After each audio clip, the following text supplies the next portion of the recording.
ಅದರ ಜೊತೆಗೆ ವಾಲ್ಮೀಕಿ ಕೆಲವು ಮಾತುಗಳನ್ನ ಹೇಳ್ತಾರೆ. ಸಾಮಾನ್ಯವಾಗಿ ಅಧಿಕಾರಕ್ಕೆ ಬಂದವರಿಗೆ ಏನಾಗುತ್ತೆ ಅಂದರೆ ಸೌಜನ್ಯದಿಂದ ಮಾತನಾಡೋದು ಮರೆತು ಹೋಗುತ್ತೆ. ಒಂಥರ ದರ್ಪ, ಗತ್ತು. ಅಧಿಕಾರದಿಂದ ಒಂದು ಗತ್ತು ಬಂದಾಗ ಆ ಮಾತಿನ ಧ್ವನಿಯೇ ಬೇರೆ ಆಗತ್ತೆ.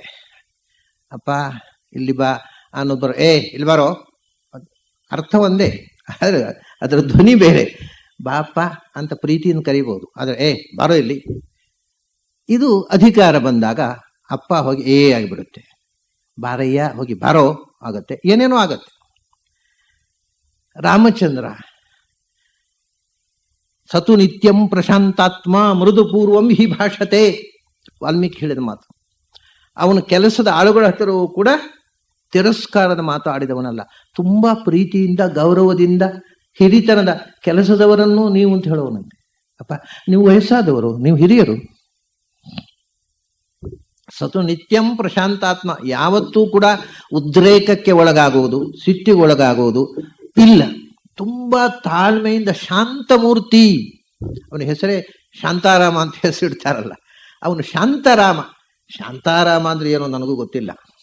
ಏನು ಶಾಂತ ಅಂತ ಅವನಿಗೆ ಏನೋ ಸ್ತ್ರೀಲಿಂಗದ ವಿಶೇಷಣ ಅಗತ್ಯ ಇಲ್ಲ. ಅವನು ಶಾಂತರಾಮ, ಹೌದು, ಬಹಳ ಶಾಂತ, ಯಾವತ್ತೂ ಸಿಟ್ಟಿಗೆ ಹೇಳ್ತಿರ್ಲಿಲ್ಲ. ನಿತ್ಯಂ ಪ್ರಶಾಂತಾತ್ಮ, ಯಾವತ್ತೂ ತಾಳ್ಮೆಗೆಡುತ್ತಿರಲಿಲ್ಲ. ಬಹಳ ದೊಡ್ಡ ಗುಣ ಇದು. ಸಣ್ಣ ಸಣ್ಣ ವಿಷಯಕ್ಕೆ ನಾವು ತಾಳ್ಮೆಗೆಡ್ತೇವೆ. ಸಣ್ಣ ಸಣ್ಣ ವಿಷಯಕ್ಕೆ ಅಗತ್ಯ ಇಲ್ಲದಂಥ ಕೆಟ್ಟ ರಿಮಾರ್ಕ್ಸ್ಗಳನ್ನು ಮಾಡಿಬಿಡ್ತೇವೆ. ಆದರೆ ಯಾವತ್ತೂ ಯಾರ ಬಗ್ಗೆಯೂ ಕೆಟ್ಟ ರಿಮಾರ್ಕ್ಸು ರಾಮಚಂದ್ರ ಮಾಡ್ತಿರ್ಲಿಲ್ಲ ಮತ್ತು ತಾಳ್ಮೆಗೆಡುತ್ತಿರಲಿಲ್ಲ. ಮತ್ತು ಯಾರ ಹತ್ರ ಮಾತಾಡುವಾಗಲೂ ಮೃದುಪೂರ್ವಂ ಹಿ ಭಾಷತೆ, ಬಹಳ ಸೌಜನ್ಯದಿಂದ ಮಾತಾಡುವನಂತೆ. ದೊಡ್ಡವರ ಹತ್ರ ಮಾತ್ರ ಅಲ್ಲ, ಕೆಲಸದವರ ಹತ್ರ ಕೂಡ ಮೃದುಪೂರ್ವಂ ಹಿ ಭಾಷತೆ. ಅದನ್ನೇ ನಿನ್ನೆ ನಾನು ಹೇಳಿದೆ, ಬಹುಭೂತಿ ಅದನ್ನು ಉಪಯೋಗಿಸಿಕೊಂಡದ್ದು. ದಶರಥನ ಕಾಲದ ಒಬ್ಬ ದೂತ, ಮುದುಕ ಅವನು, ರಾಮಚಂದ್ರನಲ್ಲಿ ಅದೇ ಕೆಲಸ ಮಾಡ್ತಾ ಇದ್ದಾನೆ. ಅವನು ಬಂದು ಮಹಾರಾಜ ಅಂತ ಕರೆದ. ಯಾಕೆಂದ್ರೆ ಹಿಂದೆ ರಾಮಭದ್ರ ಅಂತ ಕರೀತಾ ಇದ್ದದ್ದು, ಈಗ ರಾಜ, ಪಟ್ಟಾಭಿಷೇಕ ಆಗಿದೆ, ಮಹಾರಾಜ ಅಂತ ಕರೆದ್ರೆ ರಾಮಭದ್ರ ಇತ್ಯೇವ ಮಾಂ ಪ್ರತಿ ಶೋಭತೆ ಉಪಚಾರ ತಾತ ಪರಿಜನಸ್ಯ ಅಂತಾರೆ.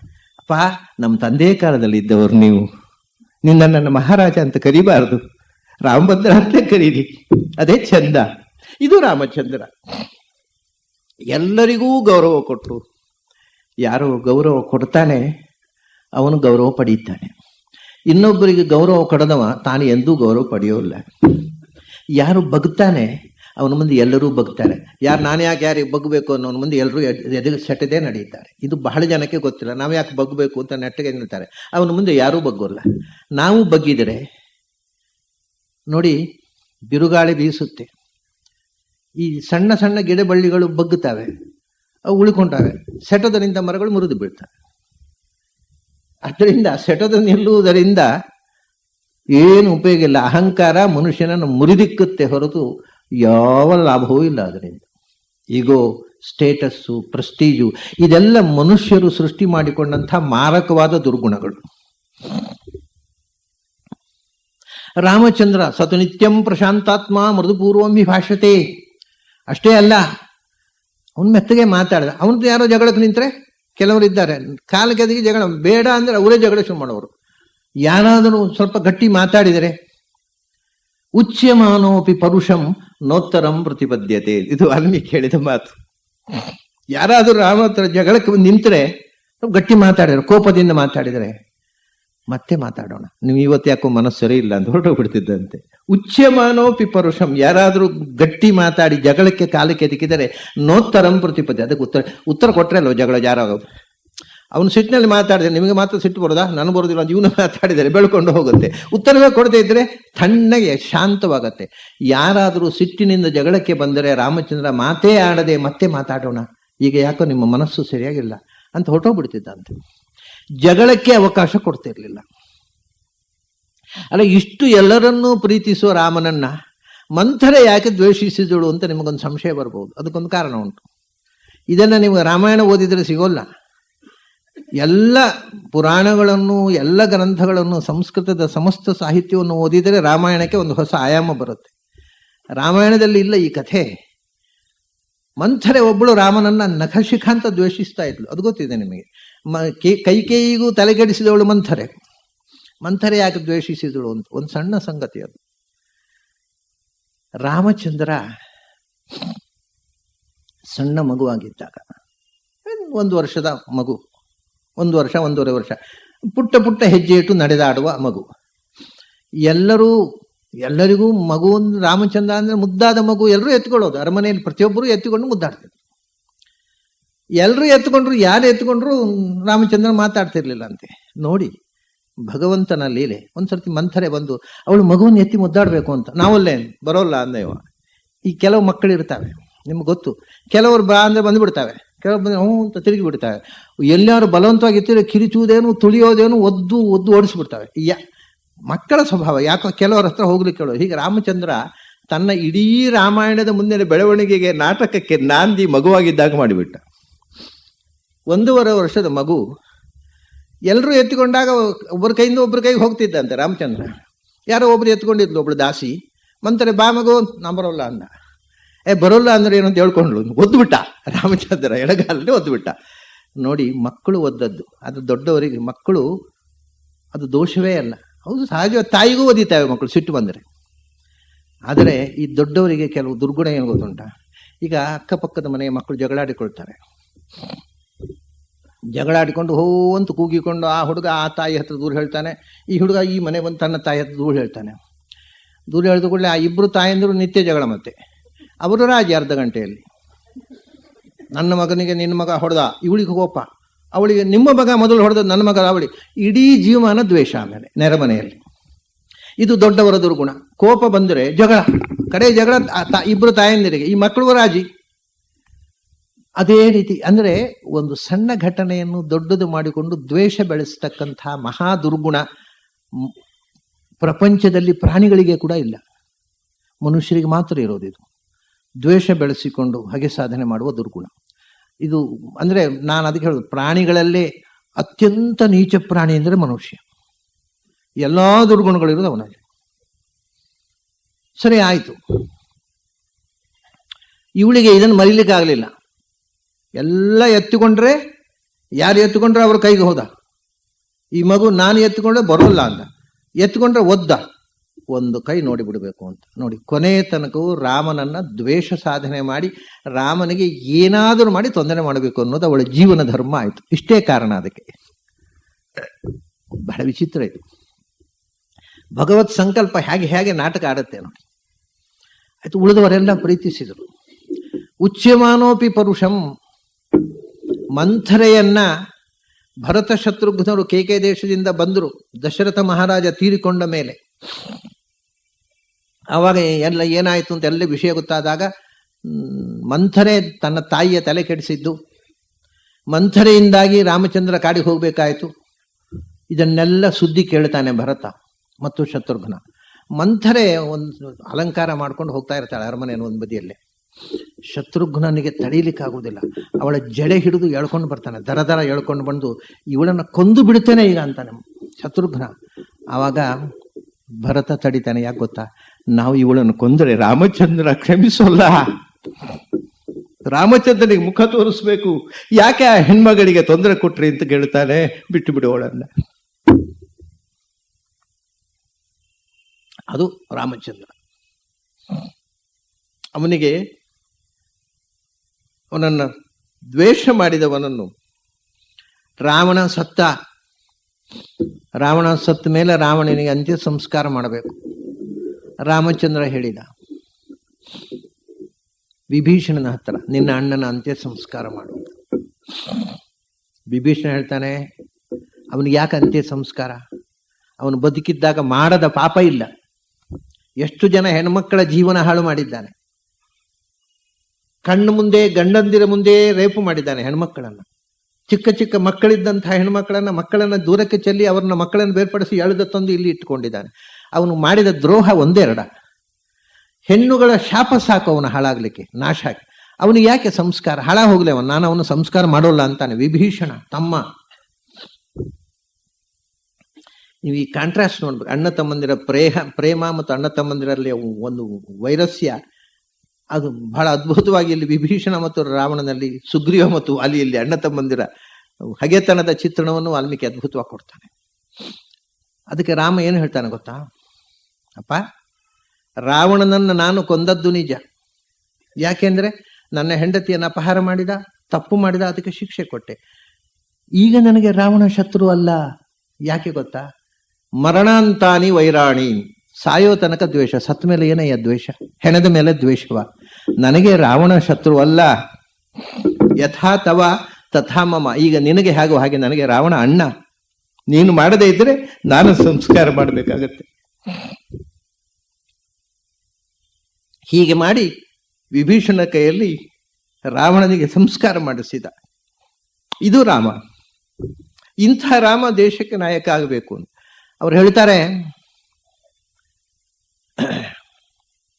ಕಥಾಚಿತ್ ಉಪಚಾರೇಣ ಕೃತೇನ ಏಕೇನ ತುಷ್ಯತಿ ನಸ್ಮರತ್ಯಪಕಾರಾಣ ಶತಮಪ್ಯಾತ್ಮವತ್ತಯ. ಇದು ಇನ್ನೊಂದು ಗುಣ ರಾಮಚಂದ್ರನದ್ದು. ನಾವು ನೋಡಿ, ಯಾರಾದ್ರೂ ಉಪಕಾರ ಮಾಡಿದರೆ ಬಹಳ ಬೇಗ ಮರೆತು ಬಿಡ್ತೇವೆ. ಅಯ್ಯೋ, ಉಪಕಾರ ಅಂತ ಒಬ್ಬರಿಗೆ ಮನುಷ್ಯ ಮಾಡದೆ ಮರ ಮಾಡತ್ತೇನ್ರಿ? ಮಾಡಿದ ಏನ್ ದೊಡ್ಡ ಸಂಗತಿ, ಅದು ಮರೆತು ಬಿಡ್ತೇವೆ. ಅದು ದೊಡ್ಡ ಸಂಗತಿ. ನಮ್ಗೆ ಗ್ರೇಟ್ಫುಲ್ ಆಗಿ, ವಿ ಆರ್ ಗ್ರೇಟ್ಫುಲ್ ಅಂತ ಯಾವಾಗಲೂ ಒಂದು ಕೃತಜ್ಞತೆಯನ್ನು ವ್ಯಕ್ತಪಡಿಸುವುದರಲ್ಲಿ ನಾವು ಬಹಳ ಹಿಂದೆಟ್ಟು ಹಾಕ್ತೇವೆ. ಅವ್ರ ಕರ್ತವ್ಯ ಮಾಡಿದ್ರು ಅನ್ನೋ ಭಾವ ನಮಗೆ. ಆದರೆ ಯಾರಾದರೂ ಅಪಕಾರ ಮಾಡಿದರೆ ಅವಾಗ ಹಾಗೆ ಏನು ಅಪಕಾರ ಮತ್ತು ಮನುಷ್ಯ ಮಾಡದೆ ಮರ ಮಾಡುತ್ತಾ? ಮಾಡಲಿ ಬಿಡಿ ಅಂತ ಹೇಳೋಲ್ಲ. ಅವನು ಅಪಕಾರ ಮಾಡಿದ, ಸತ್ರು ಮರೆಯೋಲ್ಲ ಅಂತೇವೆ. ಅದು ಮರೆಯೋಲ್ಲ, ಇವರು ಸತ್ರು ಮರೆಯೋಲ್ಲ. ಉಪಕಾರ ಮಾತ್ರ ಇದ್ದಾಗಲೂ ನೆನಪು ಮಾಡೋಲ್ಲ. ರಾಮಚಂದ್ರ ಇದಕ್ಕೆ ಅಪೋಸಿಟ್ ಆಗಿದ್ದ. ಕದಾಚಿತ್ ಉಪಕಾರೇಣ ಕೃತೇನ ಏಕೇನ ತುಷ್ಯತಿ. ಯಾವನೋ ಒಬ್ಬ ಏನೋ ಒಂದು ಸಣ್ಣ ಉಪಕಾರ ಮಾಡಿದರೂ ಕೂಡ ಅದನ್ನ ಎಂದೆಂದೂ ನೆನಪಿಸಿಕೊಳ್ತಾ ಇದ್ದಂತೆ. ಅವರು ಇಂಥ ಉಪಕಾರ ಮಾಡಿದ್ರಪ್ಪ. ಏಕೇನ ಕದಾಚಿತ್, ಯಾವತ್ತೋ ಮಾಡಿದ ಯಾವುದೋ ಒಂದು ಸಣ್ಣ ಉಪಕಾರವನ್ನು ಎಂದೆಂದೂ ನೆನಪಿಸಿಕೊಳ್ತಿದ್ದ. ಇನ್ನೊಬ್ಬರ ಉಪಕಾರವನ್ನ ಎಂದೂ ಮರೆಯುತ್ತಿರಲಿಲ್ಲ. ಆದರೆ ಶತಮಪ್ಯಪರಾಧಾನಾಂ ನ ಸ್ಮರತ್ಯಾತ್ಮ. 100 ತಪ್ಪು ಮಾಡಿದ್ರು ಕೂಡ ಅವ್ರು ಇಂಥ ತಪ್ಪು ಮಾಡಿದ್ರು, ಅವರನ್ನು ನಾನು ಬಿಡೋಲ್ಲ ಅಂತ ಹೇಳ್ತಿರ್ಲಿಲ್ಲ. 100 ತಪ್ಪು ಮಾಡಿದ್ರು, ತಪ್ಪು ಮನುಷ್ಯ ಮಾಡ್ತಾನೆ, ಇನ್ಯಾರು ಮಾಡಬೇಕು? ಮನುಷ್ಯನಲ್ಲದೆ ಇನ್ಯಾರು? ತಪ್ಪಾಗತ್ತೆ, ಬಿಡಿ ಅದನ್ನ ಅಂತ.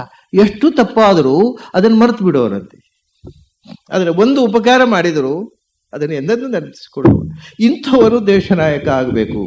ಇಲ್ಲದೇ ಇದ್ರೆ ಅಧಿಕಾರ ಬಂದ ಕೂಡಲೇ ಅವನು ನನಗೆ ಹಾಗೆ ಮಾಡಿದ್ದ, ಈಗ ಪವರ್ ಬಂದಿದೆ, ಒಂದು ಕೈ ನೋಡಿಬಿಡ್ಬೇಕು ಅಂತ ಬರುವುದು ಹಾಗೆ ಬುದ್ಧಿ. ನನಗೆ ಓಟ್ ಹಾಕಲಿಲ್ಲ ಅವ, ಒಂದು ಕೈ ನೋಡಿಬಿಡುವ.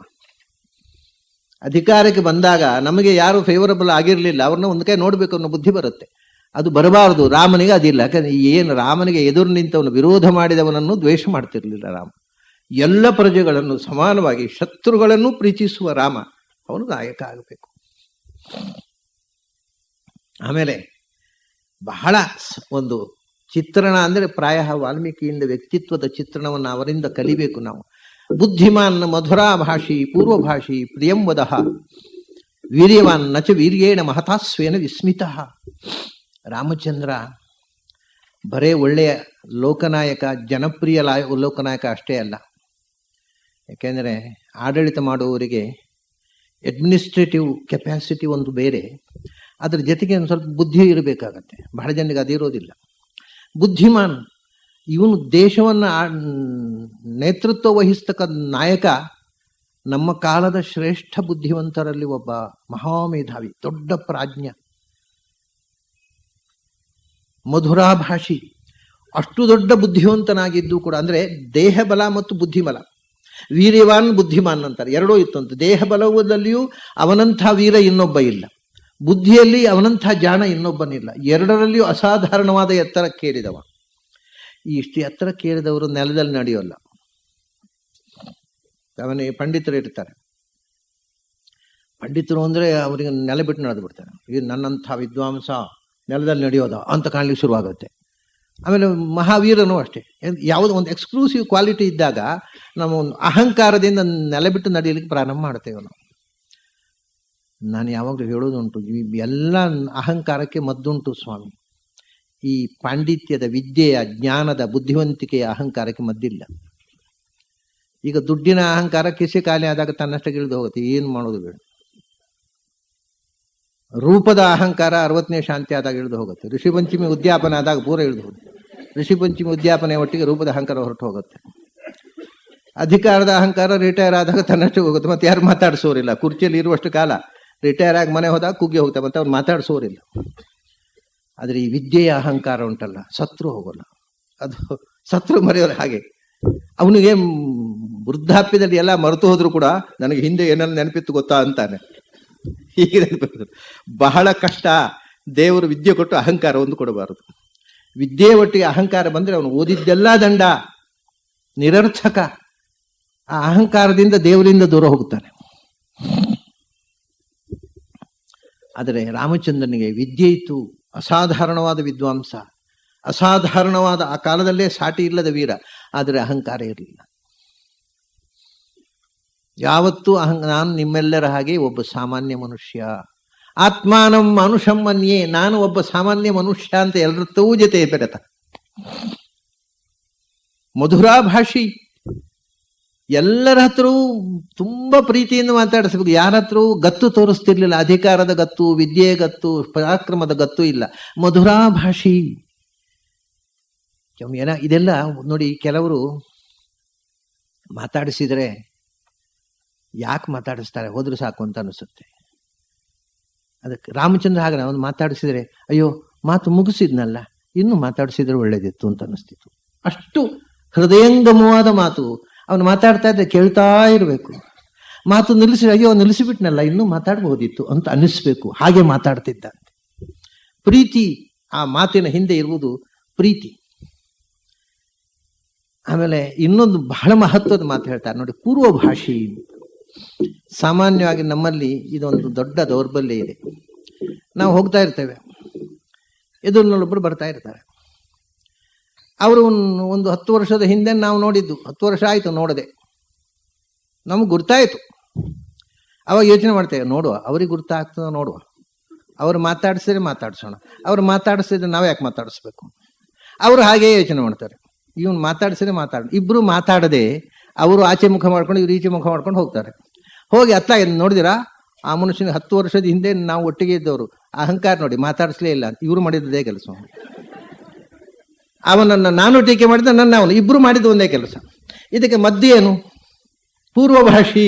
ನಮಗೆ ಗೊತ್ತಾಯ್ತಲ್ವಾ, ಮೊದಲು ಹೋಗಿ ನೀವು ಮಾತಾಡಿಸ್ಬೇಕಿತ್ತು, ಅವನು ಮಾತಾಡ್ಲಿ ಅಂತ ಕಾಯೋದು ತಪ್ಪು ಅಂತಾನೆ. ರಾಮಚಂದ್ರ ಯಾರು ಹೋದ್ರು ಮೊದಲು ಹೋದ ಕೂಡಲೇ, ನಾನು ಮಹಾರಾಜರ ಪುತ್ರ, ನಾನು ಯಾಕೆ ಮಾತಾಡಿಸ್ಬೇಕು, ಅವ್ರು ಮತ್ತೆ ತಾರೆ ನಾನು ರಾಮಚಂದ್ರ, ತಮಗೆ ಪರಿಚಯ ಆಯ್ತೋ ಇಲ್ವೋ, ನಾನು ರಾಮಚಂದ್ರ ಅಂತ ಮೊದಲು ಹೋಗಿ ಅಲ್ಲಿ ಮುಗಿದು ಹೋಯ್ತು, ಕರಗಿ ಬಿಡ್ತಾರೆ. ಮೊದಲು ಹೋಗಿ ತಾನು ತನ್ನ ಪರಿಚಯ ಮಾಡಿಕೊಂಡು ಮಾತಾಡಿಸಿ ಬಿಡುವನಂತೆ. ಅವರು ಮಾತಾಡ್ಲಿ ಅಂತ ಇನ್ನೊಬ್ಬರ ಮಾತಿಗೋಸ್ಕರ ಕಾಯ್ತಿರ್ಲಿಲ್ಲ. ಇನ್ನು ಕೆಲವರಿದ್ದಾರೆ, ಮೊದಲೇ ಮಾತಾಡಿಸ್ತಾರೆ. ನಮಸ್ಕಾರ, ಗುರ್ತಾಯ್ತಾ ಹೇಳಿದ್ರೆ ಆಗ್ಲಿಲ್ಲ, ಹೇಳಿ ಕಷ್ಟ ಆಗತ್ತೆ. ಆಯ್ತು, ಯಾರು ಹೇಳಿ ನೋಡೋಣ. ಒಳ್ಳೆ ಕಷ್ಟ ಆಯ್ತಾ ಏನ್ರಿ, ಪ್ರತಿಯೊಬ್ಬರು ಮುಖಚರ್ಯ ಇಟ್ಕೊಂಡು ನಾವು ಪರೀಕ್ಷೆ ಕೂತು ಅವರು ಹೋಗಿ ತಾವು ಯಾರು ಅಂತ ಹೇಳಬಾರದಾ? ಯಾರು ಹೇಳಿ ನೋಡೋಣ. ನಾನು ಹೇಳಿದೆ, ನನಗೇನು ಅಗತ್ಯ ಇಲ್ಲ ನೀವು ಯಾರು ಅಂತ ಹೇಳೋದು, ಬೇಕಿದ್ದು ನೀವೇ ಹೇಳಿ ಅಂತ ಹೇಳ್ತೇನೆ. ಹಾಗೆ ಯಾರ ಹೇಳಿ ಅಂದ್ರೆ ನಮ್ಮ ಜನಕ್ಕೆ ಮಾತಾಡ್ಲಿಕ್ಕೂ ಗೊತ್ತಿಲ್ಲ. ಯಾರು ಹೇಳಿ ನೋಡೋಣ. ನಾವು ನೋಡಿ, ನಾನು 1000 ಜನರು ನಿಮ್ಮನ್ನು ನೋಡ್ತೇನೆ, ನಿಮ್ಮೆಲ್ಲರ ಪರಿಚಯ ಇದೆ, ಆದ್ರೆ ಯಾರು ಹೇಳಿ ನೋಡೋಣ ಅಂದ್ರೆ ಗೊತ್ತಿಲ್ಲ ನನಗೆ. ಆವಾಗ ನಾವು ನಮ್ಮ ಪರಿಚಯ ಮಾಡಿ, ನಾನು ಇಂಥವ ಹೇಳ್ಕೋಬೇಕು. ಅದಲ್ಲದೆ ಯಾರು ಹೇಳಿ ನೋಡೋಣ ಅಂದ್ರೆ ನಾವು ಅದು ಏನು, ಅದ್ರ ಹಿಂದೆ ಇರೋದು ನಾನು ಜಗತ್ ಪ್ರಸಿದ್ಧ ಅನ್ನೋ ಈಗೋ. ನಿಮಗೆ ನನ್ನ ಹೆಸರು ಗೊತ್ತಿಲ್ಲ, ಹೇಳಿ ನೋಡೋಣ. ಈ ಈಗೋ ನಾವು ಬಿಡಬೇಕು. ನಾವು ಮೊದಲು ನಮ್ಮನ್ನು ಇಂಟ್ರೊಡಕ್ಷನ್ ಮಾಡಿಕೊಳ್ಬೇಕು, ನಾನು ಸೋ ಆ್ಯಂಡ್ ಸೋ. ರಾಮಚಂದ್ರ ಹಾಗೆ ಮಾಡ್ತಿದ್ದಂತೆ. ಅವನು ಹಾಗೆ ಹೇಳುವ ಅಗತ್ಯವೇ ಇಲ್ಲ, ಎಲ್ಲರಿಗೂ ಗೊತ್ತು. ಆದರೆ ಪೂರ್ವಭಾಷಿ ಮೊದಲು ಹೋಗಿ, ನಾನು ರಾಮಚಂದ್ರ, ದಶರಥ ಮಹಾರಾಜನ ಮಗ, ತಮ್ಮನ್ನು ಮಾತಾಡಿಸುವಂತ ಬಂದೇನೆ. ಹಾಗೆ ಮಾತಾಡಿಸಿಬಿಟ್ರೆ ಎದುರಿನವ್ರು ಮೆತ್ತಗಾಗ್ಬಿಟ್ರು, ಆಮೇಲೆ ವಿರಸಾಗುವ ಪ್ರಶ್ನೆಯೇ ಇಲ್ಲ. ಪೂರ್ವಭಾಷಿ ಅಂತ ನೋಡಿ, ಇದೆಲ್ಲ ಸಣ್ಣ ಕ್ವಾಲಿಟಿಗಳು. ಆದರೆ ಆ ಮನುಷ್ಯನಲ್ಲಿರುವ ದೌರ್ಬಲ್ಯವನ್ನು ಹೇಗೆ ಎತ್ತಿಕೊಡ್ತಾರೆ ವಾಲ್ಮೀಕಿ. ಅದನ್ನು ಹೇಗೆ ರಾಮಚಂದ್ರ ಅದನ್ನು ಉದಾತ್ತ ಗುಣವಾಗಿ ತನ್ನಲ್ಲಿ ಮರ್ಯಾದಾ ಪುರುಷೋತ್ತಮನಾಗಿ ನಾವು ಹೇಗೆ ಬದುಕಬೇಕು ಅನ್ನೋದನ್ನು ತೋರಿಸಿದ. ಪ್ರಿಯಂ ವದ, ಅದು ಮೊದಲೇ ಮಾತನ್ನು ತುಂಬಾ ಜನ ಇರ್ತಾರೆ. ನೀವು ಬಸ್ ಸ್ಟ್ಯಾಂಡಲ್ಲಿ ನಿಂತರೆ ನಿಮ್ಮನ್ನು ಗುರುತ ಮಾಡಿಕೊಂಡು ಮಾತಾಡಿಸಿ, ಬಸ್ ಬಂದ್ರು ಬಸ್ ಹತ್ಲಿಕ್ಕೆ ಬಿಡದೆ, ನಾನೊಂದು ಕವನ ಬರೆದಿದ್ದೇನೆ ಅಲ್ಲೇ ಓದಿಬಿಡ್ತೇನೆ ಕೇಳ್ರಿ ಅಂತ ಓದೋರು ಇರ್ತಾರೆ, ಮೊದಲೇ ಮಾತಾಡಿಸೋರು ಇರ್ತಾರೆ. ಆದ್ರೆ ಹಾಗಲ್ಲ, ಪ್ರಿಯಂ ವದ ಅಂದ್ರು. ಇವನು ಮಾತಾಡಿಸಿದ ಸಂತೋಷ ಆಗ್ತೈತಿ, ಯಾಕೆ ಮಾತಾಡಿಸಿ ಅನ್ನಿಸ್ತಿರ್ಲಿಲ್ಲ.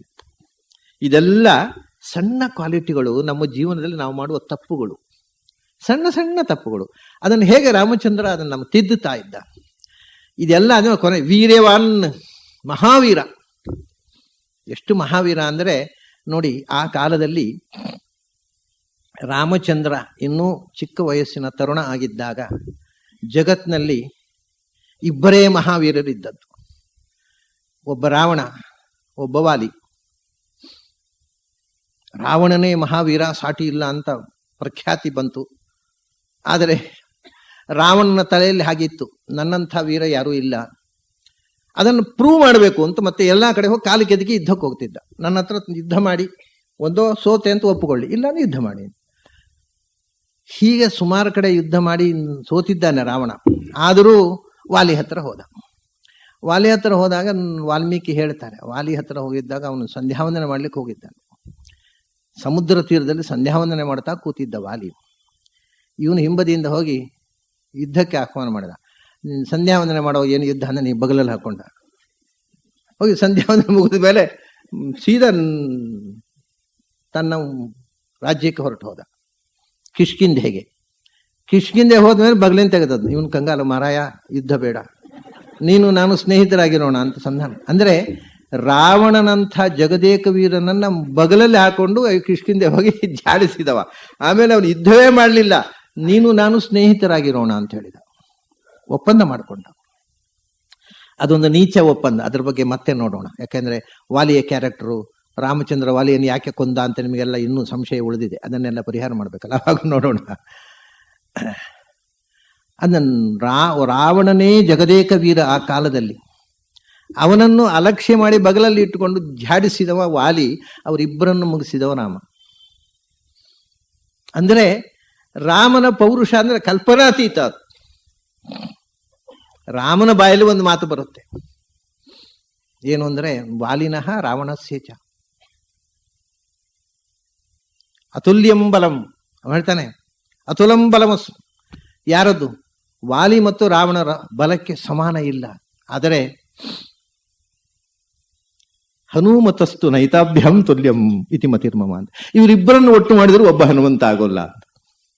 ರಾವಣ ವಾಲಿ ಇಬ್ಬರು ಅಸಾಧಾರಣ ವೀರರು, ಇವರಿಬ್ಬರನ್ನು ಒಟ್ಟು ಮಾಡಿದರೂ ಒಬ್ಬ ಹನುಮಂತ ಆಗುವುದಿಲ್ಲ. ಅಂಥ ಹನುಮಂತ ರಾಮನ ದಾಸ. ಏನು ಪೌರುಷ ಇದು, ಏನು ಪೌರುಷ! ಆದರೆ ವೀರ್ಯವಾನ್ ನಚ ವೀರ್ಯೇಣ ಮಹತಾಸ್ವೇನ ವಿಸ್ಮಿತ. ಇಂಥ ಮಹಾವೀರ, ಆದರೆ ಅವನು ತನ್ನ ಪೌರುಷದ ಬಗ್ಗೆ ಎಂದೂ ಅಹಂಕಾರ ಪಟ್ಟವನಲ್ಲ. ತಾನು ಮಹಾವೀರ ಅನ್ನೋದು ಇನ್ನೊಬ್ರು ಹೇಳಬೇಕು ಅಂತ ಅವನಿಗೆ ಗೊತ್ತೇ ಇರಲಿಲ್ಲ. ಇಲ್ಲಿ ಸಮಸ್ಯೆ ಆಗೋದು ಅವನು ಗೊತ್ತುಂಟಾ? ಇಲ್ಲಿ ನಮ್ಮ ಸಮಸ್ಯೆ ಏನು ಅಂದ್ರೆ, ನಾವು ಉಳಿದವರು ಎಲ್ರಿಗೂ ಗೊತ್ತಾಗುವ ಮುಂಚೆ ನಾವು ಮಹಾಬುದ್ಧಿವಂತರು ನಮ್ಗೆ ಗೊತ್ತಾಗ್ಬಿಡೋದು. ಉಳಿದವರು ಯಾರಿಗೂ ಗೊತ್ತಿರೋದು ಇದು ಹಾಗಲ್ಲ. ನಮಗೆ ಗೊತ್ತಾಗೋದಲ್ಲ, ಇನ್ನೊಬ್ಬರಿಗೆ ಗೊತ್ತಾಗಬೇಕು ನಾವು ಏನು ಅಂತ. ಇನ್ನೊಬ್ಬರಿಗೆ ಗೊತ್ತಾಗುವ ನಮಗೆ ಮಾತ್ರ ಗೊತ್ತಾದ್ರೆ ಭಾರಿ ಗಂಡ ಅಂತಾರದು. ರಾಮಚಂದ್ರನಿಗೆ ತಾನು ಮಹಾವೀರ ಅಂತ ಎಂದೂ ಕಲ್ಪನೆ ಇರಲಿಲ್ಲ. ನಾನೊಬ್ಬ ಸಾಮಾನ್ಯ ಮನುಷ್ಯ. ಆದರೆ ಜನ ಎಲ್ಲ ಅವನ ಪೌರುಷವನ್ನು ಕಂಡು ಗೌರವಿಸ್ತಾ ಇದ್ರು. ಇಂಥವನು ದೇಶನಾಯಕ ಆಗಬೇಕು. ನೋಡಿ ಎಷ್ಟು ಅದ್ಭುತವಾದಂಥವನು. ಇಂಥವನು ದೇಶನಾಯಕ ಆಗಬೇಕು. ಆಯ್ತು, ಜನ ಎಲ್ಲ ಈ ಮಾತು ಅಭಿನಯಿಸಿದರು. ಇದು ಯಾವತ್ತು?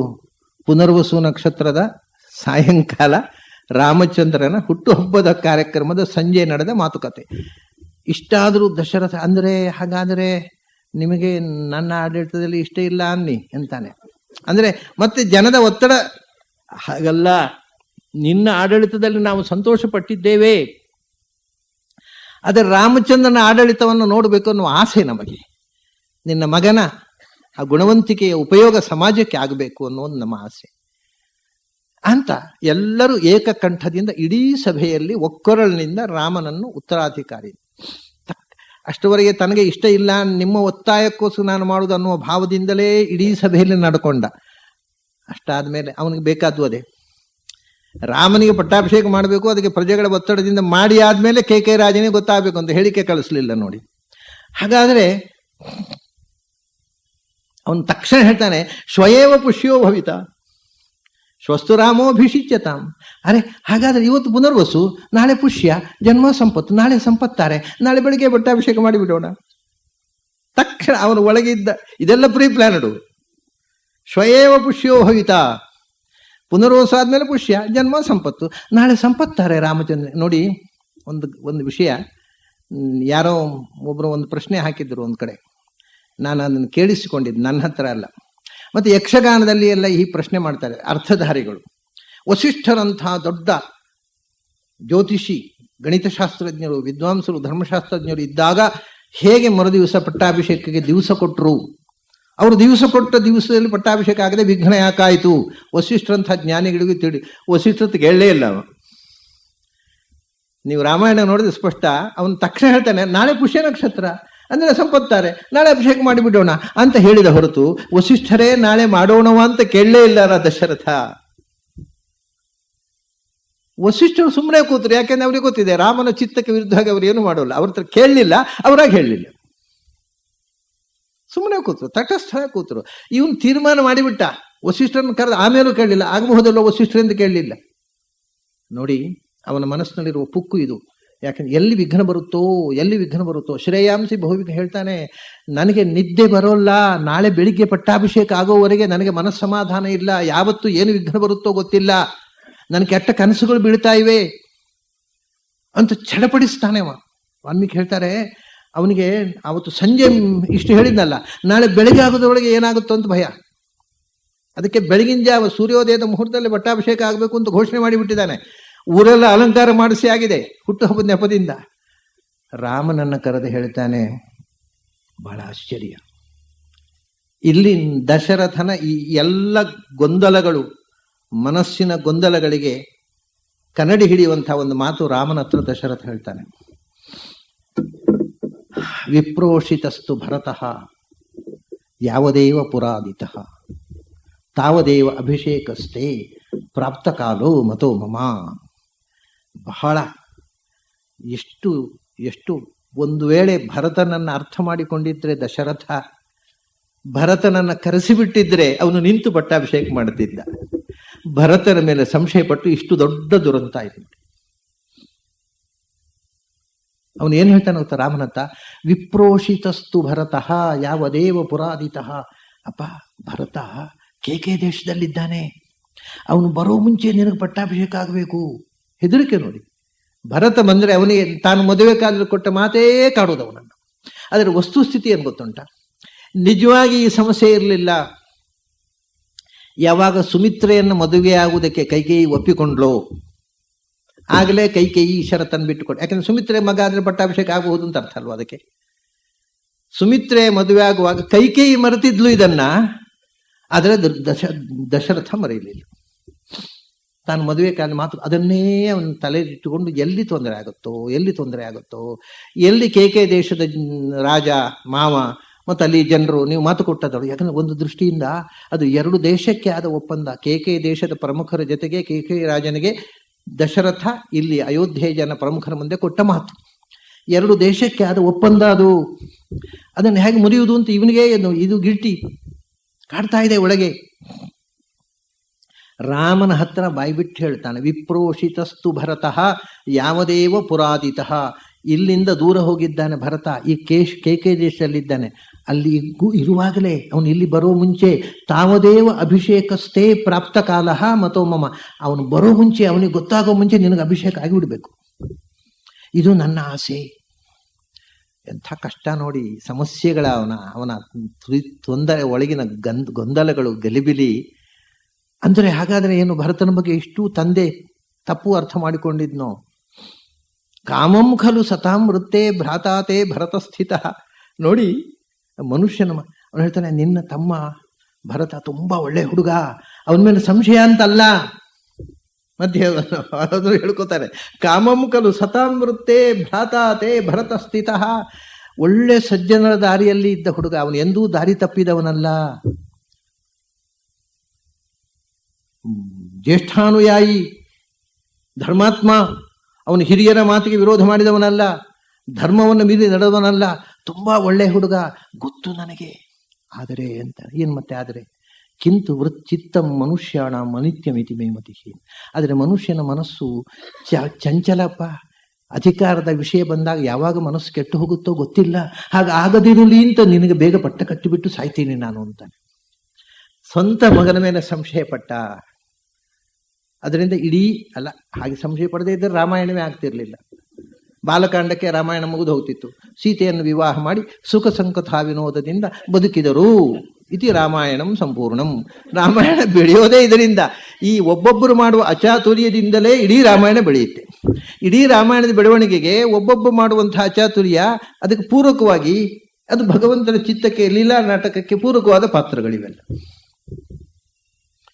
ಹಾಗೆ ದಶರಥ ಹೇಳ್ತಾನೆ. ಆದ್ದರಿಂದ ಏನು ಗೊತ್ತುಂಟ, ಇವತ್ತು ರಾತ್ರಿ ಇಡೀ ನೀನು ಉಪವಾಸ ಇದ್ದು ದೇವ್ರ ಪೂಜೆ ಮಾಡಿಕೊಂಡು ನೀನು ಸೀತೆ ಅನುಷ್ಠಾನ ಮಾಡಿಕೊಂಡಿರುವಪ್ಪ, ಬೆಳಗಿನ ಜಾವ ಪಟ್ಟಾಭಿಷೇಕ ಮಾಡಿಬಿಡೋಣ.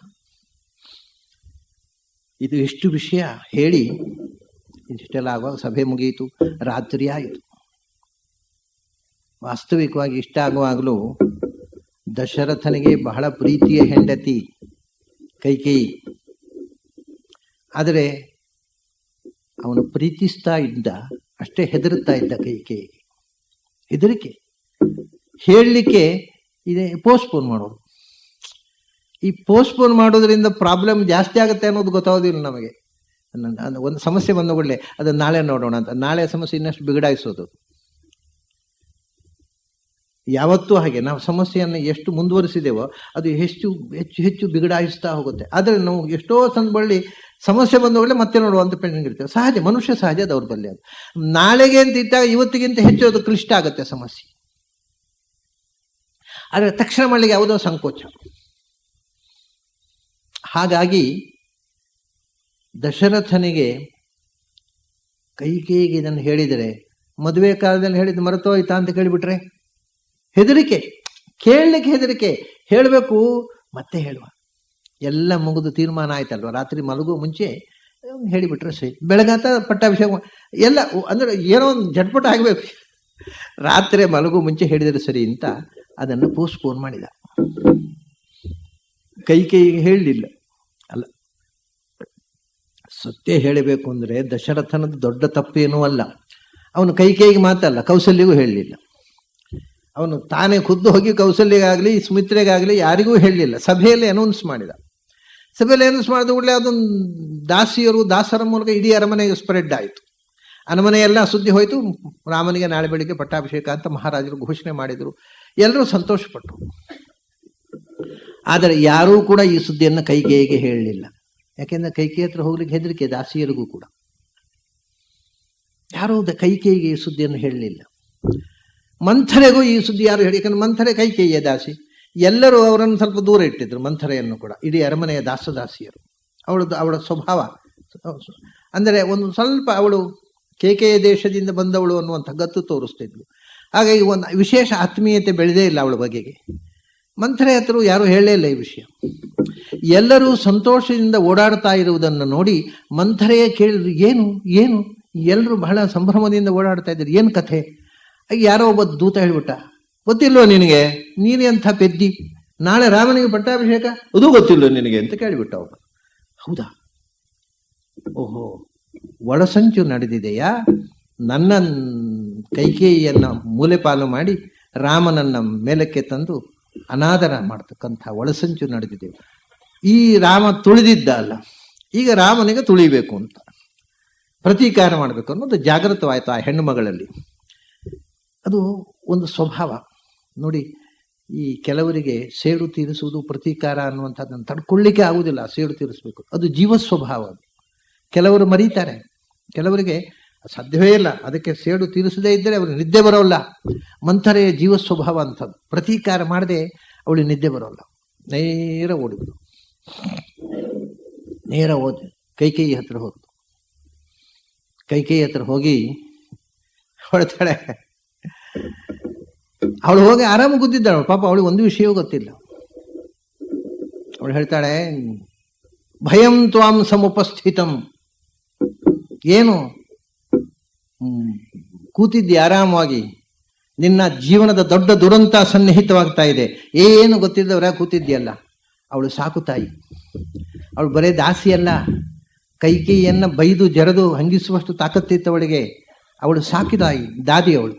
ಅದರಿಂದ ಚಿಕ್ಕ ಮಗುವಾಗಿದ್ದಾಗಿಂದ ಸಾಕಿದವಳು ಕೈಕೇಯಿಯನ್ನ. ಅವಳು ಬೈದು ಬಿಡ್ತಾಳೆ, ಮೂಢ ಸ್ವಭಾವೇ ಬುದ್ಧಸ್ವ, ಹೆಡ್ಡಿ ನೀನು, ಎಚ್ಚರಾಗು ಇನ್ನಾದರೂ. ನಿನ್ನ ವಿರುದ್ಧ ದೊಡ್ಡ ಪಿತೂರಿ ನಡೀತಾ ಇದೆ ಅರಮನೆಯಲ್ಲಿ, ನಿನಗೇನು ಗೊತ್ತಿಲ್ಲದ ಹಾಗೆ ಸುಮ್ಮನೆ ಆರಾಮ್ ಕೂತಿದ್ದಿ. ದೊಡ್ಡ ದುರಂತ ಕಾದಿದೆ. ಏನು? ರಾಮಂ ದಶರಥೋ ರಾಜ ಯವರಾಜ್ಯೇಭಿಷೇಕ್ಷತಿ. ಗೊತ್ತೇನು ನಿನಗೆ ಸುದ್ದಿ? ನಿನ್ನ ಮಗನನ್ನು ಬಿಟ್ಟು ರಾಮನಿಗೆ ಪಟ್ಟಾಭಿಷೇಕ ಮಾಡುವಂತಹ ವ್ಯವಸ್ಥೆ ನಡೆದಿದೆ, ಅದರ ಸಭೆಯಲ್ಲಿ ಘೋಷಣೆ ನಡೆದಿದೆ. ನಿನ್ನ ಹತ್ರ ಹೇಳಿದ್ದಾನ ನಿನ್ನ ಗಂಡ? ಹೇಳಿಲ್ಲ, ಗುಟ್ಟು ಮಾಡಿದ್ದಾನೆ. ನಿನ್ನನ್ನು ಮೂಲೆಪಾಲು ಮಾಡುವ ಯೋಜನೆ ನಡೆದಿದೆ, ಇನ್ನಾದರೂ ಎಚ್ಚರಾಗು ಅಂತ ಹೇಳ್ತಾಳೆ. ಶತ್ರು ಪತಿಪ್ರವಾದೇನ ಮೂಢೇ ಪ್ರವಿಧೃತ ಸ್ವಯ. ಅವನು ನಿನ್ನ ಗಂಡ ಅಲ್ಲ, ನಿನ್ನ ಶತ್ರು. ಪಾಪ ಅವಳು ಕೈಕೈ ಚೂರು ಕೆಟ್ಟ ಯೋಚನೆ ಇರಲಿಲ್ಲ, ಅವಳು ತಲೆ ಕೆಡಿಸಿದವಳು ಈ ಹೆಂಗಸು. ಶತ್ರು ಪತಿಪ್ರವಾದೇನ ಮೂಢೇ ಪ್ರವಿಧೃತ ಸ್ವಯ. ಬಾಲೆ ನೀನು ಪೆದ್ದಿ, ನಿನಗೆ ನಿನ್ನ ಗಂಡ ನಿನ್ನನ್ನು ಪ್ರೀತಿಸ್ತಾನೆ ಅಂತ ತಿಳ್ಕೊಂಡಿದ್ದಾನೆ. ಎದುರು ಪ್ರೀತಿಯ ನಾಟಕ ಮಾಡಿ ನಿನಗೆ ವಿರೋಧ ಮಾಡಿ ರಾಮನನ್ನು ಎತ್ತಿ ಕಟ್ತಾ ಇದ್ದಾನೆ. ಅಲ್ಲಿ ಅವನಿಗೆ ಅಂತರಂಗದಲ್ಲಿ ಕೌಸಲ್ಯ ಮೇಲೆ ಪ್ರೀತಿ, ನಿನ್ನ ಹತ್ರ ಪ್ರೀತಿಯ ನಾಟಕ ಆಡ್ತಾ ಇದ್ದಾನಷ್ಟೇ. ಪತಿ ಶತ್ರು ಪತಿಪ್ರವಾದೇನ, ನಿನ್ನ ಶತ್ರು ಅವ, ನಿನಗೆ ತೊಂದರೆ ಕೊಡ್ತಾ ಇದ್ದಾನೆ, ನೀನು ಪ್ರೀತಿಸ್ತಾ ಇದ್ದಾನೆ. ಮೋಹದಿಂದ ಅವನನ್ನು ತೊಡೆಯಲ್ಲಿ ಇಟ್ಕೊಂಡು ಮುದ್ದಿಸ್ತಾ ಇದ್ದೀಯ. ಇದು ಹಾವಿನ ಮರಿಯನ್ನು ತೊಡೆಯಲ್ಲಿ ಇಟ್ಕೊಂಡ ಹಾಗೆ. ಅಶೀ ವಿಷಯವು ಅಂಕೇನ ಅಂತ, ಹಾವಿನ ಮರಿಯನ್ನು ತೊಡೆಯಲ್ಲಿ ಇಟ್ಕೊಂಡ ಹಾಗೆ. ನೀನು ಮುದ್ದಿಸಿದ್ರೆ ಹಾವು ಕಚ್ಚುತ್ತೆ. ಈ ದಶರಥ ಒಂದು ಕಾಳಿಂಗ ಸರ್ಪ. ನೀನವನನ್ನು ಪ್ರೀತಿಸಿ ನಿನಗೆ ಮೋಸ ಮಾಡ್ತಾ ಇದ್ದಾನೆ, ಇನ್ನಾದರೂ ಎಚ್ಚರಾಗು. ಗತೋದಕ್ಕೆ ಸೇತು ಬಂಧ ನ ಕಲ್ಯಾಣಿ ವಿಧೀಯತೆ. ಏನೇನು ಮಾತುಗಳನ್ನು ಹೇಳ್ತಾರೆ ವಾಲ್ಮೀಕಿ. ಇಷ್ಟೆಲ್ಲ ಚಂದದ ಮಾತು ಹೇಳಿಕೆ ಮಂಥರೆಗೆ ಗೊತ್ತಿತ್ತೋ ಇಲ್ಲೋ ಗೊತ್ತಿಲ್ಲ, ವಾಲ್ಮೀಕಿ ಗೊತ್ತಿತ್ತು. ಅವನು ಮಂಥರ ಹೇಳ್ತಾಳೆ, ನೀರು ಹರಿದು ಹೋದ ಮೇಲೆ ಸೇತುವೆ ಕಟ್ಟಿ ಏನೂ ಉಪಯೋಗ ಇಲ್ಲ. ಗತೋದಕ್ಕೆ, ನೀರು ಹೋದ ಮೇಲೆ, ವೈಶಾಖದಲ್ಲಿ ಸೇತುವೆ ಕಟ್ಟುವುದಲ್ಲ, ಮಳೆ ನೀರಿಗೆ ಸೇತುವೆ ಕಟ್ಟಬೇಕು, ಅಂದರೆ ಬೇಸಾಯಕ್ಕಾಗತ್ತೆ. ಗತೋದಕ್ಕೆ ಸೇತು ಬಂತಹ ನಕಲ್ಯಾಣಿ ವಿಧೀಯತೆ. ನೀರು ಹರಿದು ಹೋದ ಮೇಲೆ ಬತ್ತಿದ ತೊರೆಗೆ ಸೇತುವೆ ಕಟ್ಟಿ ಏನೂ ಉಪಯೋಗ ಇಲ್ಲ. ಈಗ ತೊರೆಯಲ್ಲಿ ನೀರು ಹರಿತಾ ಇರುವಾಗ ಸೇತುವೆ ಕಟ್ಟು, ಬ್ರೇಕ್ ಹಾಕು, ಇಲ್ಲ ಅಂದ್ರೆ ಮತ್ತೆ ಪಶ್ಚಾತ್ತಾಪ ಪಡುವ ಕಾಲ ಬರುತ್ತೆ. ಇಷ್ಟೆಲ್ಲ ಹೇಳಿದರೆ ಅವಳು ಹೇಳ್ತಾಳೆ, ರಾಮೇವ ಭರತೇವಾಹಂ ವಿಶೇಷಂ ನೋಪಲಕ್ಷೆ. ಏನಪ್ಪ, ರಾಮನಿಗೆ ಪಟ್ಟಾಭಿಷೇಕ ಆದ್ರೆ ಭರತನಿಗಿಂತ ಹೆಚ್ಚು ರಾಮ ನನ್ನನ್ನು ಪ್ರೀತಿಸ್ತಾನೆ. ರಾಮನಿಗೆ ಪಟ್ಟಾಭಿಷೇಕ ನನಗೆ ತುಂಬಾ ಸಂತೋಷ. ತಗೋ, ಒಳ್ಳೆ ಸುದ್ದಿ ತಂದಿ, ತಗೋ ಅಂತ ಮುತ್ತಿನ ಹಾರ ಕೊಟ್ಟು ಬಿಟ್ಲಂತೆ ಕೈಕೈ. ಅಂಥ ಒಂದು ಸಾಚಾ ಸ್ವಭಾವದ ಹೆಣ್ಣನ್ನ ಇವಳು ಪಿತೂರಿ ಮಾಡಿ ತಲೆ ಕೆಡಿಸಬೇಕು. ರಾಮೇವ ಭರತೇವಾಹಂ ತಸ್ಮಾತ್ ತುಷ್ಟಾಸ್ಮಿ ಯದ್ರಾಜ ಕಾಕಸ್ಥಂ ಅಭಿಷೇಕ್ಷತಿ. ರಾಮನಿಗೆ ಪಟ್ಟಾಭಿಷೇಕ ಆಗ್ತಾ ಇದೆ ಅಂದ್ರೆ ನನಗೆ ಸಂತೋಷದ ಸುದ್ದಿಯಪ್ಪ, ಒಳ್ಳೆ ಸುದ್ದಿ ತಂದಿ, ತಗೋ ಮುತ್ತಿನ ಹಾರ ಅಂತ ಕೊಟ್ಟುಬಿಟ್ಟು. ಮುತ್ತಿನ ಹಾರ ಕೊಟ್ರೆ ತೆಗೆದು ಬಿಸಾಡಿದಂತೆ. ಯಾರಿಗೆ ಬೇಕಾಗಿದೆ ನಿನ್ನ ಮುತ್ತಿನ ಹಾರ? ನಿನ್ನ ಜೀವನದ ಆಪತ್ತಿನ ಕ್ಷಣವನ್ನು ಅರ್ಥ ಮಾಡಿಕೊಳ್ಳದ ಪೆದ್ದಿ ನೀನು ಮುತ್ತಿನ ಹಾರ ಕೊಡ್ತೀವಿ. ನಾಳೆ ಏನಾಗುತ್ತೆ ಗೊತ್ತಾ? ನೋಡಿ, ಅವಳು ತಲೆ ಕೆಡಿಸುವುದು ಹೇಗೆ ಅಂತ ಯೋಚನೆ ಮಾಡಿದೀಗ. ಅವಳು ಇನ್ನೂ ಸರಳವಾಗಿದ್ದಾಳೆ, ಸಹಜವಾಗಿದ್ದಾಳೆ. ತಲೆ ಕೆಡಿಸುವುದು ಹೇಗೆ ಅಂತ ತುಂಬಾ ಲಾಜಿಕ್ಗಳನ್ನು ಹೇಳ್ತಾಳೆ ಅವಳು. ಅದನ್ನೆಲ್ಲ ಕೆಲವು ಅವಳ ಲಾಜಿಕ್ ಅನ್ನು ನಾಳೆ ನೋಡೋಣ. ಒಂದು ತಲೆ ಕೆಡಿಸ್ಲಿಕ್ಕೆ ಬೇಕಾದ ಅವಳು ಮುಖ್ಯವಾದ ಒಂದು ಮಾತು ಹೇಳ್ತಾಳೆ. ಏನು ಅಂದರೆ, ಹೆಣ್ಮಕ್ಕಳಿಗೆ ಒಂದು ವಿಷಯದಲ್ಲಿ ಹೆಣ್ಮಕ್ಳು ಬೇಗ ಸರೆಂಡರ್ ಆಗ್ತಾರೆ. ನಿನ್ನೆ ಹೇಳಿದ್ದೆ ನಾನು. ಯಾಕೆಂದ್ರೆ ನಿನಕ್ಕಿಂತ ನಿನ್ನ ಸವತಿ ಹೆಚ್ಚು ಇಂಪಾರ್ಟೆಂಟ್ ಆಗ್ತಾಳೆ ಹೇಳಿದ ಕೂಡಲೇ ಇವಳು ನೆಟ್ಟಗಾಗ್ತಾಳೆ. ಕೌಸಲ್ಯ ನಿನಗಿಂತ ಇಂಪಾರ್ಟೆಂಟ್, ಹೌದಾ, ಹಾಗಾದ್ರೆ ಏನಾದ್ರು ಮಾಡಬೇಕು ಅಂತ. ರಾಮ ಇಂಪಾರ್ಟೆಂಟ್ ಆದರೆ ಏನಿರ್ತಾರೆ ಅಲ್ಲ, ಆದರೆ ಕೌಸಲ್ಯ ನಿನಗಿಂತ ಮುಖ್ಯ ಆಗಿ ಬಿಡ್ತಾಳೆ. ನೀನು ಅಪ್ರಧಾನ ಆಗ್ತೀಯ ಅರಮನೆಯಲ್ಲಿ. ಅದಾಗಬಾರದು. ಅದು. ಎರಡನೇದು ಅವಳು ಹೇಳ್ತಾಳೆ, ಹೃಷ್ಟಾ ಖಲು ಭವಿಷ್ಯಂತಿ ರಾಮಸ್ಯ ಪರಮಾಸ್ತ್ರಿಯ ಅಪ್ರಹೃಷ್ಟಾ ಭವಿಷ್ಯಂತಿ ಸ್ನುಷಾಸ್ತೆ ಭರತಕ್ಷಯೇ.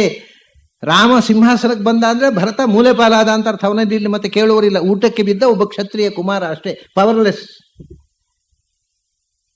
ಭರತ ನಾಳೆ ಮೂಲೆ ಪಾಲಾದ ಅಂದ್ರೆ ನೀನು ಊಟಕ್ಕೆ ಬಿದ್ದ ಒಬ್ಬ ಹೆಂಗಸು ಅಷ್ಟೇ ಅರಮನೆಯಲ್ಲಿ. ಅಷ್ಟೇ ಅಲ್ಲ, ಇದೊಂದು ವಿಚಿತ್ರ ವಿಷಯ ಹೇಳ್ತಾರೆ ಇಲ್ಲಿ. ಏನು ಅಂದ್ರೆ, ಇದು ಆಂಧ್ರದಲ್ಲಿ ಒಂದು ಪುಸ್ತಕ ಪ್ರಿಂಟ್ ಆಗಿದೆ ಅಂತ ಹೇಳಿದೆ ನಾನು. ರಾಮನಿಗೆ ತುಂಬಾ ಜನ ಹೆಂಡಂದಿರಿದ್ರು, ಅವನು ಏಕಪತ್ನಿ ವ್ರತಸ್ಥ ಅಲ್ಲ ಅಂತ ಒಂದು ದೊಡ್ಡ ಪುಸ್ತಕ ಬರೆದಿದ್ರು ಒಬ್ರು ಆಂಧ್ರದಲ್ಲಿ, ತೆಲುಗಿನಲ್ಲಿ. ಅವ್ರಿಗೆ ಒಂದು ಶ್ಲೋಕ ಇದು ಹೇಳ್ತಾನೆ, ಹೃಷ್ಟಾಹ್, ಇವರು ಮಂಥರೆ ಹೇಳಿದ ಮಾತು ಅವರು ಕೋಟ್ ಮಾಡ್ತಾರೆ. ಹೃಷ್ಟಾಹ್ ಖಲು ಭವಿಷ್ಯಂತಿ ರಾಮಸ್ಯ ಪರಮಾಸ್ತ್ರಿಯ. ರಾಮನ ಹೆಣ್ಮಕ್ಕಳಿಗೆಲ್ಲ ಖುಷಿಯ ಕಾಲ ಬಂತು. ಹೆಣ್ಮಕ್ಕಳು ಅಂತಂದ್ರೆ ಎಲ್ಲ ಹೆಂಡಂದ್ರು ಅಂತ ಅರ್ಥ ಮಾಡಿಬಿಟ್ರು ಅವರು. ಹೆಣ್ಮಕ್ಕಳು ಅಂತಂದ್ರೆ ಅಲ್ಲ, ಅದನ್ನ ಅವರು ಹಿಂದಿಯ ಪ್ರಭಾವ ಏನು, ಅವನು ಸ್ತ್ರೀ ಅಂದ್ರೆ ಹೆಂಡತಿ ಅಂತ ಹಿಂದಿಯಲ್ಲಿ ಹೇಳ್ತಾರೆ. ಆದರೆ ಪರಮಾಸ್ತ್ರೀಯ ರಾಮನ ಸ್ತ್ರೀಯರು ಅಂತಂದ್ರೆ ರಾಮನ ಪರಿವಾರದ ಹೆಣ್ಮಕ್ಳು ಅಂತ ಅರ್ಥ. ಹೆಂಡಂದಿರ ಸ್ತ್ರೀಯರೆಲ್ಲರೂ ಹೆಂಡಂದಿರಾಗಬೇಕಿಲ್ಲಲ್ಲ. ಅವ್ರು ಇದರಿಂದ ಅರ್ಥ ಆಗುತ್ತೆ, ರಾಮನಿಗೆ ಅನೇಕ ಮಂದಿ ಸ್ತ್ರೀಯರಿದ್ರು ಅಲ್ಲ, ಅನೇಕ ಮಂದಿ ಸ್ತ್ರೀಯರಿದ್ರು, ಹೆಂಡಂದಿರಲ್ಲ. ಸ್ತ್ರೀಯರು, ತಾಯಿಯೂ ಒಬ್ಬ ಸ್ತ್ರೀ, ಅಕ್ಕ ತಂಗಿಯರು ಸ್ತ್ರೀಯರು, ಪರಿವಾರ ತುಂಬಾ ಜನ ರಾಮನ ಪ್ರೀತಿಸ್ತಾ ಇದ್ದಂತಹ ಸ್ತ್ರೀಯರಿದ್ರು. ಹೃಷ್ಟಾಖಲು ಭವಿಷ್ಯಂತಿ, ರಾಮನನ್ನು ಪ್ರೀತಿಸ್ತಾ ಇದ್ದ ಎಲ್ಲ ಹೆಣ್ಮಕ್ಕಳಿಗೂ ಸಂತೋಷದ ಕಾಲ ಬಂತು. ಇದರಲ್ಲಿ ಅವನು ರಾಮನ ಹೆಂಡಂದಿರು ಅಂತ ಹೇಳಲಿಲ್ಲ ವಾಲ್ಮೀಕಿ. ಹೋಗ್ಕೊಳ್ಳಿ, ಮುಂದೆ ಇನ್ನೂ ಬರುತ್ತೆ ಕೆಲವು ಅವರು ಕೋಟ್ ಮಾಡಿದ ಶ್ಲೋಕಗಳನ್ನೆಲ್ಲ ನಾನು ಸಂದರ್ಭ ಬಂದಾಗ ನಿಮಗೆ ಹೇಳ್ತೀನಿ. ಆದರೆ ಇವಳು ಹೇಳುವ ಮಾತಿನಲ್ಲಿ ರಾಮನ ಸ್ತ್ರೀಯರು, ರಾಮನಿಗೆ ಸಂಬಂಧಪಟ್ಟ ಹೆಂಗಳೆಯರೆಲ್ಲ ಸಂತೋಷ ಪಡ್ತಾರೆ. ಆದರೆ ಇಲ್ಲಿ ಅಪ್ರಹೃಷ್ಟಾಹ ಭವಿಷ್ಯಂತಿ ಸ್ನುಷಾಸ್ತೇ ಭರತ ಕ್ಷಯೇ, ಇಲ್ಲಿ ಮಾತ್ರ ಸ್ವಲ್ಪ ಸಮಸ್ಯೆ ಉಂಟು ನೋಡಿ. ನಿನ್ನ ಸೊಸೆಯಂದಿರಿಗೆ ಮಾತ್ರ ದುಃಖದ, ಅಂದ್ರೆ ಭರತ ಮಾತ್ರ ತುಂಬಾ ಹೆಂಡಂದಿರನ್ನು ಮದುವೆ ಆಗಿದ್ದ ಅಂತ ಅರ್ಥ ಆಗತ್ತೆ. ಇಲ್ಲಿ ಭರತನ ಸ್ತ್ರೀಯರು ಅಂತ ಹೇಳುವುದಿಲ್ಲ, ನಿನ್ನ ಸೊಸೆಯಂದಿರು ಅಂತ ಹೇಳ್ತಾರೆ. ಸ್ನುಷಾಹ, ಸ್ನುಷ ಅಂದ್ರೆ ಅದರದ್ದೇ ತದ್ಭವ ಸೊಸೆ, ಸಂಸ್ಕೃತದಲ್ಲಿ ಸ್ನುಷ, ಕನ್ನಡದಲ್ಲಿ ಸೊಸೆ. ನಿನ್ನ ಸೊಸೆಯಂದಿರಿಗೆ ಆಪತ್ಕಾಲ ಬಂತು. ಭರತನ ಜೊತೆಗೆ ಅವರು ಊಟಕ್ಕೆ ಬಿದ್ದ ಹೆಣ್ಮಕ್ಳು ಅಷ್ಟೇ, ಅರಮನೆಯಲ್ಲಿ ಏನೂ ನಾಳೆ ಕೇಳುವರಿಲ್ಲ ಅವರನ್ನು. ಅಪ್ರಹೃಷ್ಟಾಹ ಭವಿಷ್ಯಂತಿ, ನಿನ್ನ ಸೊಸೆಯಂದಿರಿಗೂ ನಿನಗೂ ದುಃಖದ ಕಾಲ ಬಂತು. ಮೆರೆಯೋ ಕಾಲ ರಾಮನ ತಾಯಿಗೂ ರಾಮನ ಹೆಂಡನ್ನು ಸ್ತ್ರೀಯರಿಗೂ, ನಿನ್ನ ಸೊಸೆಯಂದಿರಿಗೆ ನಿನಗೆ ದುಃಖದ ಕಾಲ. ಇದು ನೋಡಿ ಅವಳಿಗೆ ನಾಟಿದ್ದು. ಹೌದಲ್ಲ, ನಾನು ಮೂಲೆ ಪಾಲಾಗ್ತೇನೆ, ನನ್ನ ಸವತಿ ಕೌಸಲ್ಯ ಇಂಪಾರ್ಟೆಂಟ್ ಆಗ್ತಾಳೆ, ಹಾಗಾದ್ರೆ ಏನಾದ್ರೂ ಮಾಡ್ಬೇಕು, ಏನು ಮಾಡ್ಬೇಕು ಹೇಳು. ತಿರುಗಿ ತಕ್ಷಣ ಕೈಕೇಯಿ ತಿರುಗಿ ಬಿಡ್ತಾಳೆ. ಇಷ್ಟು ಗಟ್ಟಿ ಇದ್ದ ಒಳ್ಳೆ ಹೃದಯದ ಕೈಕೇಯಿ ಈ ಸವತಿ ಮಾತ್ಸರ್ಯದ ಮಾತು ತೆಗೆದ ತಕ್ಷಣ ಬದಲಾಗಿ ಬಿಡ್ತಾಳೆ. ಮುಂದಿನ ಈ ಪ್ರಸಂಗ ಬೇರೆ ಆಗುತ್ತೆ. ಆ ಪ್ರಸಂಗ ಹೇಗೆ ಅವಳು ತಿರುಗಿಸ್ತಾಳೆ, ಮುಂದೆ ಏನಾಗುತ್ತೆ ಅನ್ನೋದನ್ನ, ಮತ್ತು ಇವಳ ಲಾಜಿಕ್ ಏನು ಅಂತ. ಭರತ ರಾಜಕ್ಕೆ ಒಂದು ಲಾಜಿಕ್ ಬೇಕಲ್ಲ, ಏನು ಲಾಜಿಕ್ ಮಂಥರೆಯದ್ದು, ಯಾವ ಲಾಜಿಕ್ ಹೇಳಿ ಕೈಕೇಯನ್ನು ಒಪ್ಪಿಸಿದಳು ಅನ್ನೋದನ್ನ, ಮತ್ತು ಅದರ ಮುಂದಿನ ಬೆಳವಣಿಗೆಯನ್ನು. ಅಂದ್ರೆ ಇವೆಲ್ಲ ಕ್ಯಾರೆಕ್ಟರ್ಗಳು. ಇದರ ದಶರಥನ ಒಂದು ತುಡಿತ, ಅವನ ಸಮಸ್ಯೆ ಹೇಗೆ ಒಂದು ದೊಡ್ಡ ಇತಿಹಾಸಕ್ಕೆ ಕಾರಣವಾಯಿತು ಅನ್ನೋದನ್ನು ನೋಡಿದೆವು. ಇದರ ಮುಂದಿನ ಬೆಳವಣಿಗೆಯನ್ನ ನಾಳೆ ದಿವಸ ಸೇರಿದಾಗ ನೋಡೋಣ. ಅಲ್ಲಿ ತನಕ